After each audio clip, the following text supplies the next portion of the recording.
Hi, my name is Noel Bell, and in this podcast, I'm chatting to Martin Sullivan in New Jersey. Martin is a therapist and author, and his recent book is The Nature of the Self, Insights from Science and Zen in Poetry and Prose. And Martin is looking very relaxed right now in New Jersey with a nice fire behind them and a very nice colonial mantelpiece, I think. So, good afternoon to you, Martin. Well, good afternoon, Noel. It's good to be here with you. Good. Well, it's a really good opportunity to chat about your recent book, Martin. Just before we talk about your book, can we just talk briefly about your experiences as a therapist, maybe your modality, your key influences, and your kind of ways of working? Sure. Well, to begin with, I had a first career of 32 years in telecom. So I managed a group that developed a lot of standards for telecommunications. In fact, I used to go to the ITU in Geneva, Switzerland quite a bit. But at the same time, for the past, say, 25 years, I've been studying Zen through different Zen masters or Zen teachers, intensively at times and a little bit more relaxed at other times. And that has been a big influence on my approach to psychotherapy. So about 19 years ago, I became licensed as a psychotherapist in New Jersey. And my approach is, I use very much of a person-centered. I believe very much it's important to make a connection with the client and have the client feel relaxed and secure and safe, and that alone is therapeutic. And then hopefully allow the client to be able to get to the point where they are able to see what's happening to themselves. They can be relaxed enough in their own mind. They can see what's happening in their life and talk about it. And then what might pop up are things that really don't make sense. Thinking, well, why are you doing that? Does that work? Is that working for you? And a lot of times they'll come to the realization, okay, no, it isn't. Maybe something else might work better. That's my basic approach, and I think it's had some good successes. Not everybody, as a therapist, you have to be careful. I think that you don't get too invested in outcomes, that you just take it as it comes. But then there are other approaches I use. Some approaches where emotion-centered, empty chair approaches where you help the client come to, express their emotion. And in some cases, I actually help the client with doing a little meditation. It depends on the client. Not every client is ready for that, but sometimes that can be helpful to have the client learn to be quiet within themselves and to just, be able to be quiet enough to see what's happening in your mind. For sure. And do you actually, do you view yourself as an integrative practitioner, or are you a strict kind of Gestalt Rogerian? That is an interesting question, and I guess what I'd say, I'm more integrated. That sounds better. I'm more integrated, but to be honest with you, it's really more of person-centered. But and using Gestalt techniques like empty chair, but I don't use it that often. I guess it is integrative, and a lot of it is how to respond to where the client is right then. and usually it's a cognitive behavioral approach.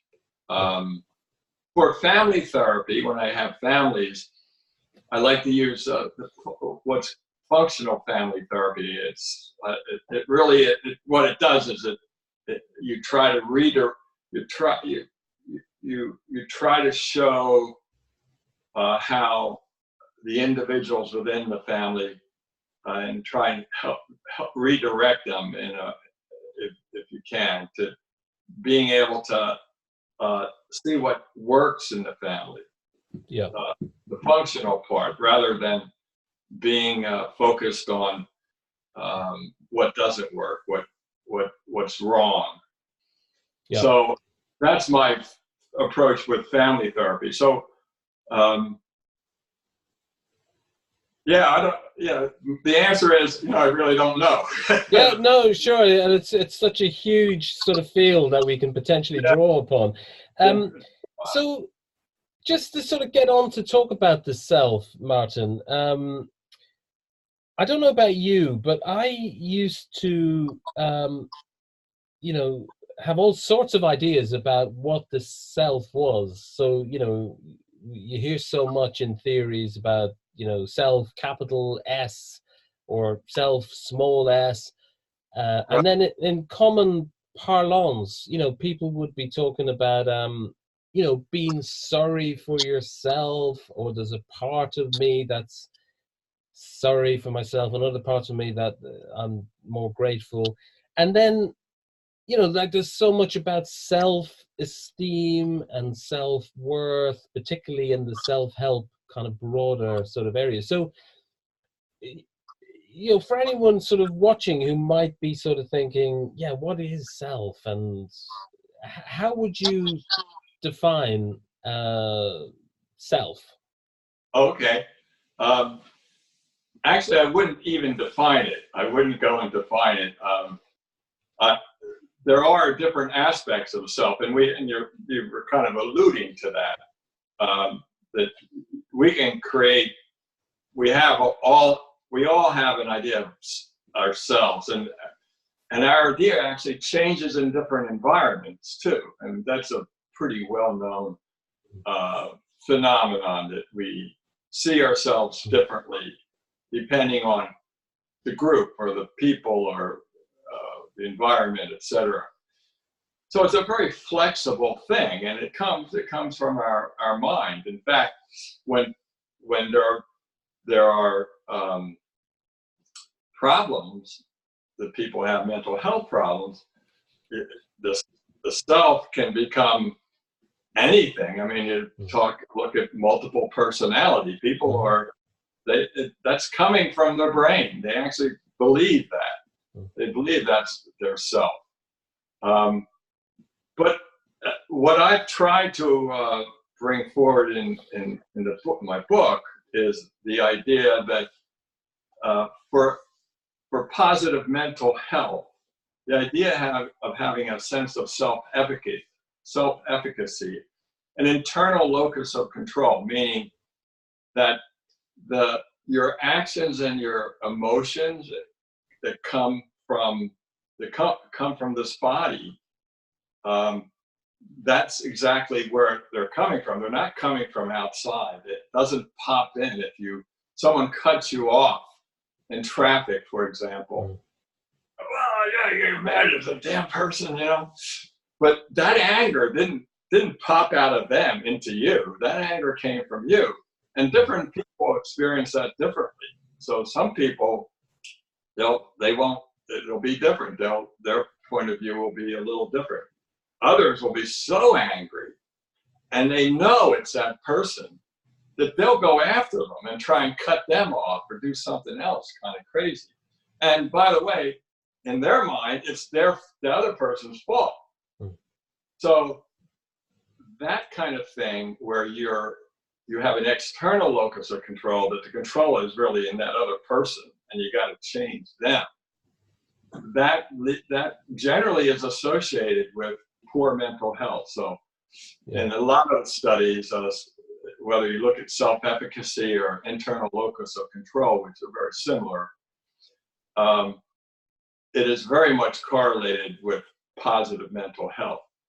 So in the first part of my book, I talk about that. I talk about how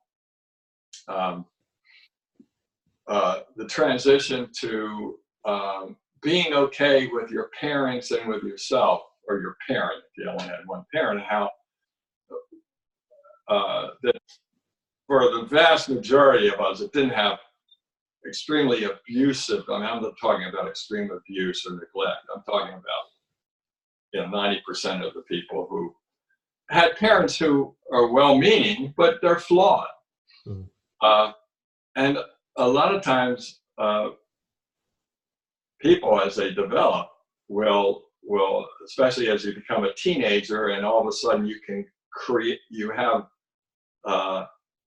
you're able to think abstractly, and so Piaget calls that the operational phase. I forget the exact name of it. Yep.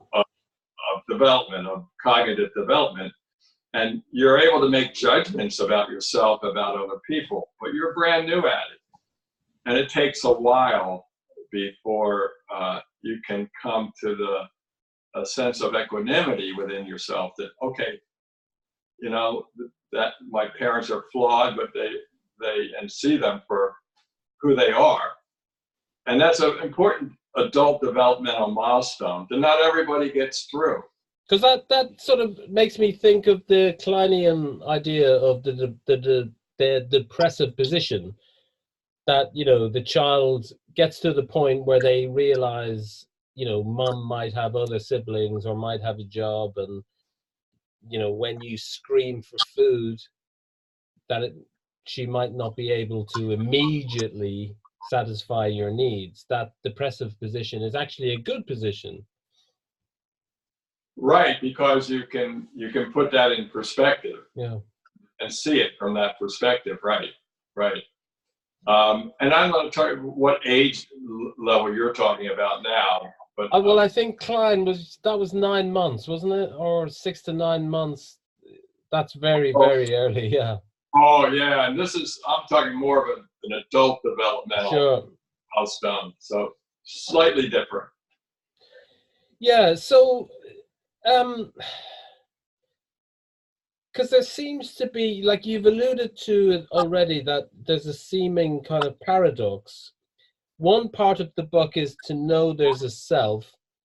The next part is the value of knowing others have selves. But then the third chapter is, or the third part of the book is around the value of knowing that there is no self. Right, and that's the paradox, as you said, Noel, that there is no self. And what I try to do in that third part, and that third part comes out of my personal experience with Zen meditation, studying Zen with different Zen teachers. And it's also very much a part of Buddhist thought, the idea of self. So if I could say a few words about that, I could start out by talking about the science part of it. But there's also it's alluded to in literature, and I use Walt Whitman and Shakespeare in particular. Like Whitman said, "I am not contained between my hat and my boots. And when I am dead, look for me under your boot soles." So, where's the self in there? But if you think about it, even if you think about development, human development, say when you were in the womb, was there a self? Did you have an idea of this self? And I think you'd have to say, no, you didn't.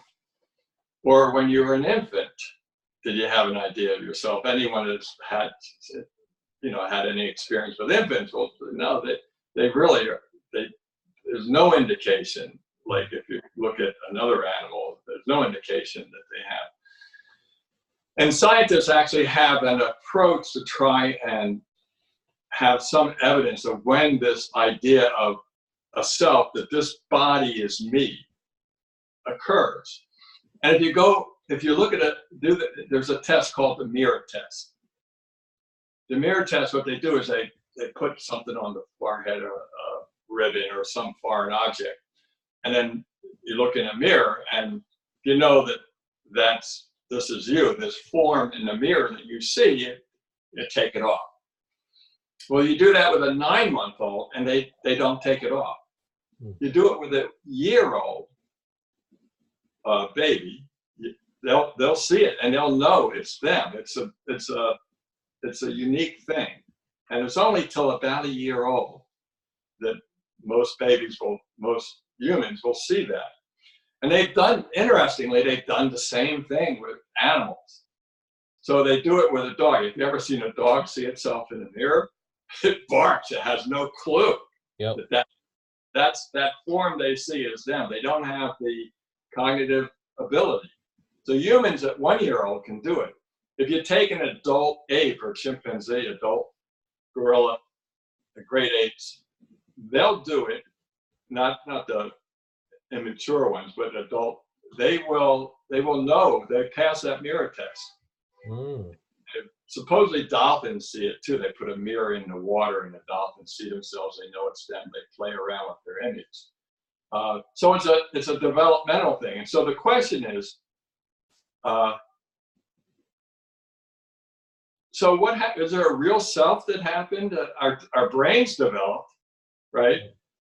So did somehow the self pop in from somewhere else? Was there some self that popped in? But what I'm suggesting is what that experiment, the mirror test, shows is it's a development of the brain. The idea of the self is because we're able to think abstractly. And then if you look at physically your body, you can say, well, we're made up these cells, but there's no, our macro body is made up of all these cells, and they're really no different. From looking at the physics of it, there's no difference between the atoms of your body with the atoms of the rest of the world, rest of the universe. So you say, well, where is that self? And there are lots of neurological experiments where the self can be, your sense of self can be completely tricked. Like you can think that your arm is someone else's arm if you do some of these strange neurological experiments that they do. And there's several books that talk about that that are very interesting. So where is that self? Science doesn't seem to say there's a self. There's a man in the machine that's a central controller that is controlling things. And if you are able to allow your mind to rest enough, it's possible to actually see it personally. And it's it's like it's like a freaky experience that you realize that, boom, yourself just comes into being from your thinking. And seeing that is quite amazing.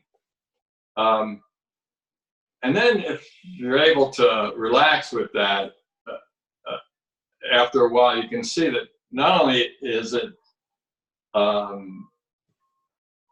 that it comes into being that way, but you're not separate from that whole world that you see. That world you see, you're not separate. There's no you that is really separate. It just comes out of you. And it can be quite revolutionary in the way you see the world, to experience it personally. And the whole Zen, the Zen Buddhists, and Buddhism somewhat in general, there's different approaches. That's one of their primary goals, is to be able to experience that sense that you're part of the world. You're not separate. And you hear people say that all the time. And it's important to know that intellectually, but to know it viscerally, personally, has more impact. So that's what I was trying to get across in the third part, is to show that, and to give a little bit of some credit, some cachet with some scientific experiments that have been done. There's a thing that science in the brain that they've identified called the default mode network. And this default mode network, they suspect, is where this sense of self comes from, because by default, this network of brain regions are always communicating with one another. And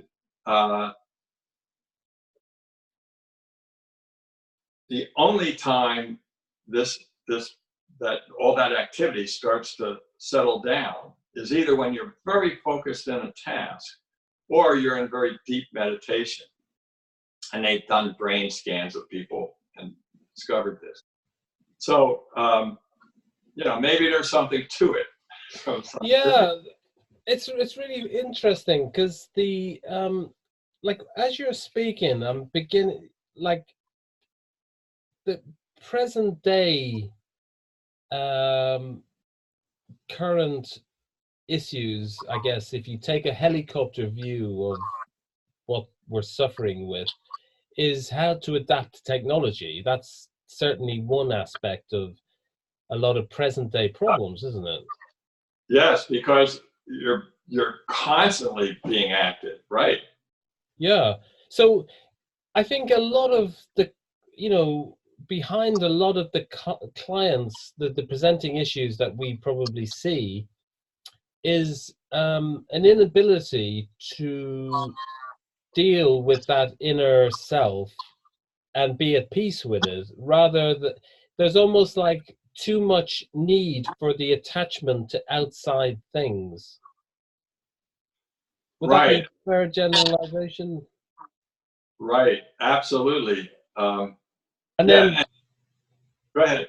No, I was just going to say, so then whether it's in the form then of overworking, addictions, relationship problems, and then all the pathologies, like how anxiety can manifest in all its various ways. But ultimately, behind all of that is maybe parts of themselves have become attached too much to something outside of themselves that's probably disempowering them. Would that make sense?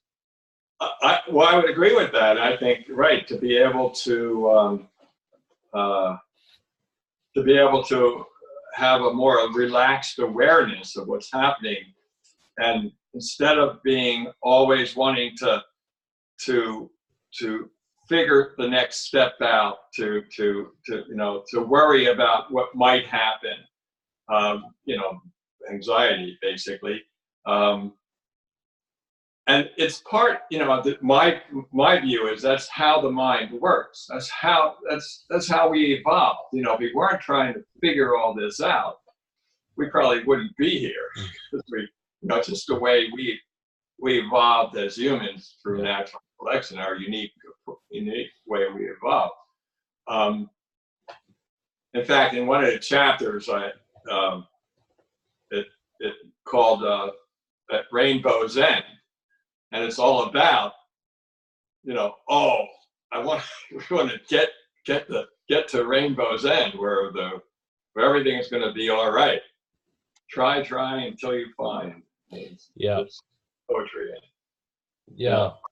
Right. Yeah. But then you might encounter the law of diminishing returns, something that, because, I don't know whether this is providing coherence, but what I'm sort of thinking about is, like, people watching this will be thinking, well, is the answer then to my ill at ease, that kind of discomfort that leads to the sex, drugs, rock and roll, or the food, or the social media, is the answer just then to, yeah, so what is the answer? That's what they'll ask. Is it to meditate, or, you know, how do you get in touch with that inner, yeah. Right. Well, you know, I would respond to your question about what is the answer to say there really is no answer. You know, you have to be, you know, things just come every moment of your life. That's the other part of the third, is in the end, it's life each moment. And looking always for an answer, although it's not a bad thing, but what happens if your mindset is always looking for an answer, you miss just being here. Yeah. So one of the things I didn't talk about was that and like, for example, in all the Zen koans, many of the Zen koans, what the Zen master is trying to get the person to realize on their own is everything is just now. The whole world contains right now, and it's that personal realization. So what is the answer to any one thing? Well, we can figure it out and try and figure it out in our minds and kind of come up with it, and which is a really great thing, and that's what we do, and that's what we try and do as psychotherapists too. But to be always looking for an answer can be negative, because we lose being right where we are. We can lose the confidence that and the perspective that right now is everything. Right now is contains everything. And it's always changing. And we have that our whole life. It's kind of cool. You always have what's in front of you your whole life. And if you can appreciate that that's enough, that just that is enough. And one of the chapters is about enough. And it's a Walt Whitman, my response to a Walt Whitman poem. And my poem is called Enough. But if that's enough, that's good. He has a line, Waltman, one of the lines that really threw me for a while is, he goes, "Afoot and lighthearted, I take to the open road, the long brown path before me, leading wherever I choose. I no longer seek good fortune, I myself am good fortune." And it's like, whoa, you can lead wherever you choose? Well, it's like you choose what's in front of you. That's what he... Does that mean then, Martin, that one is supposed to delay gratification?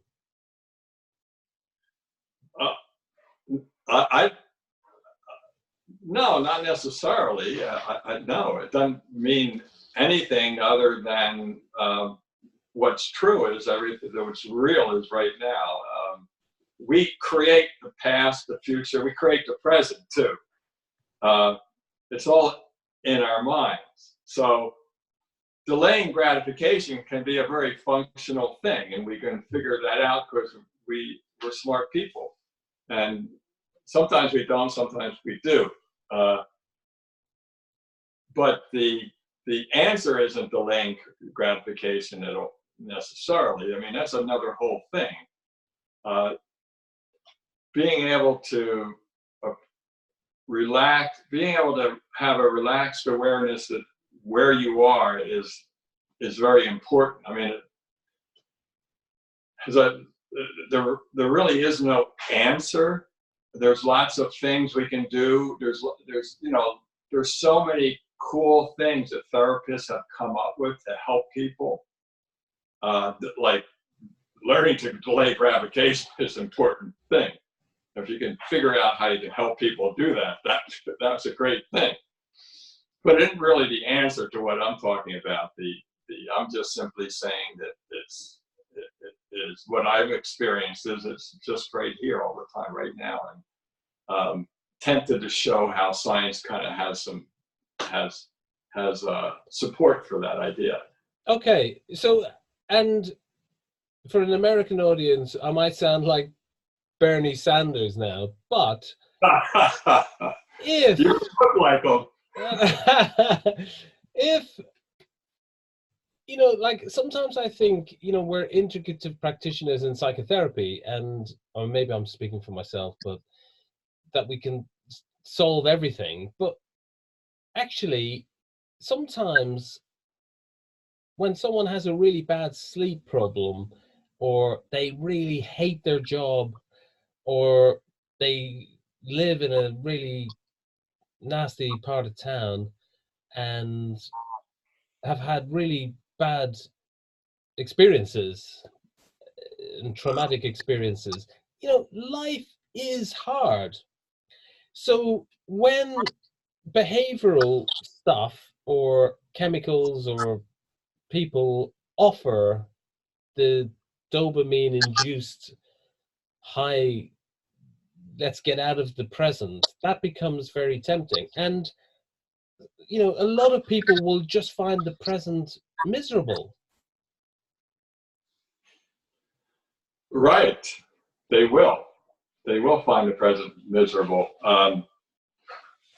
And so I'm wondering, so the question is there a disconnect between those two? I think that's what you're asking. And so what do you yeah. So that present is miserable. So what do you mean saying that the present, that's all, you know, that just right here, right now is everything, right? And you go, well, wait a minute.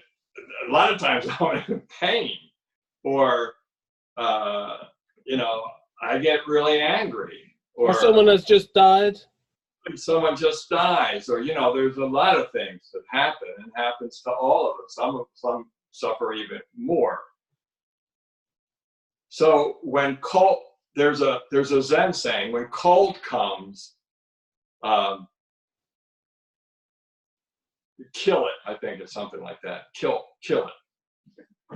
And how do you kill cold? And so you kill cold. You're just cold. You don't make anything else out of it. Like when a dog, ever see a dog that is hurt, lying down hurt, and the dog just is hurt. The dog isn't making anything else of it. And I think that's why people like dogs so much, is that they show just being. They're hurt, they'll just be hurt. They'll just lie down there and hurt. They're happy, they'll be exuberantly running on the beach. And you know, they're not going to come back and, oh, I'm so happy, it was so great, let's go back there. Yeah. You know, they'll just come back, I'm hungry. So we need to behave more like a dog, really, for serenity and happiness. In the sense that they have, but we can't be a dog because we're humans, and we have this human ability to look into the future and to try and figure it out and to worry about the past. So we have that human ability, but what I'm suggesting, the whole part of the book, is being able to realize that you can relax the mind, and you don't necessarily be caught in that past, present, and future that we think is everything. Yeah. You need that to live in society, and you need that to grow in society, to improve. And we, in all, you know, you and I, we try to do that, and we want to do that, and we want to keep doing that. But what the book is about is that's important. In fact, you know, having that sense of self-efficacy is important. But in reality, there is no past, present, and future. We make it up in our minds. We make the whole world up in our minds. And to be able to relax and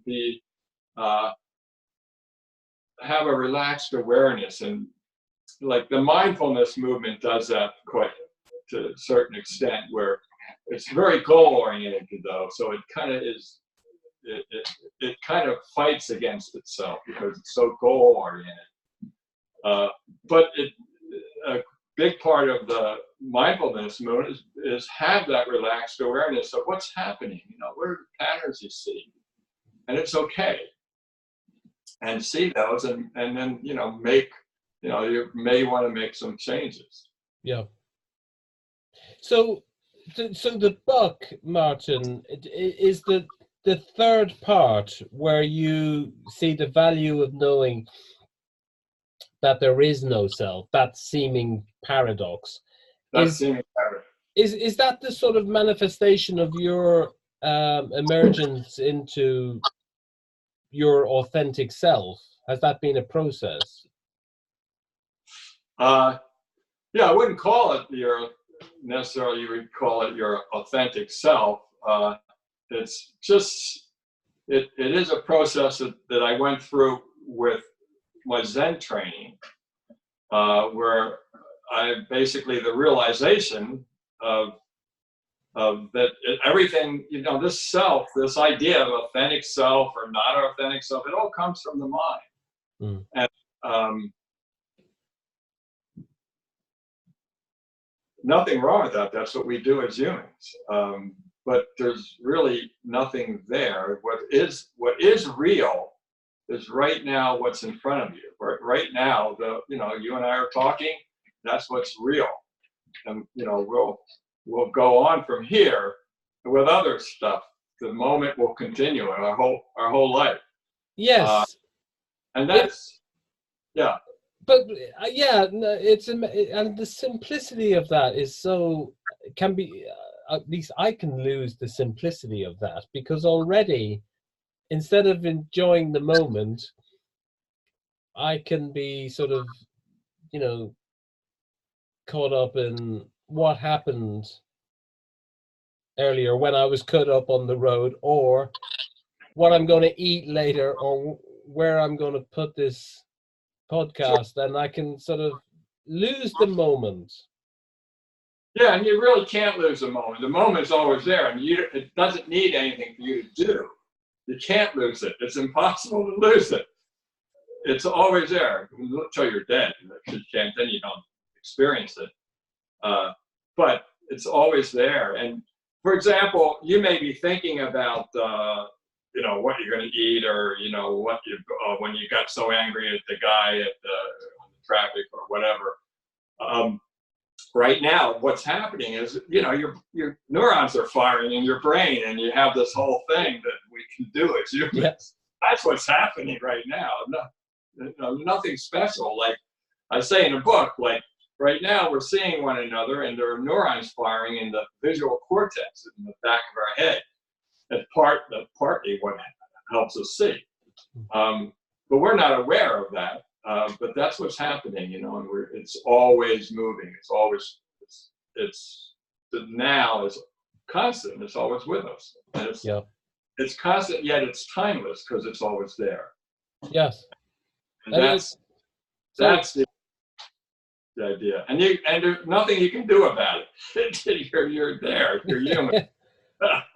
Yeah, acceptance. So, Martin, where do people get hold of this book? Because I'm sure you've sparked their interest to, hopefully you've sparked it to develop themselves. Right now it's on Amazon. I've talked with a couple publishers, but they may take it up. But right now I have it on Amazon. Yeah. So either Amazon in the US or Amazon UK. So it's easily obtainable through either you can buy a digital version or a paperback version.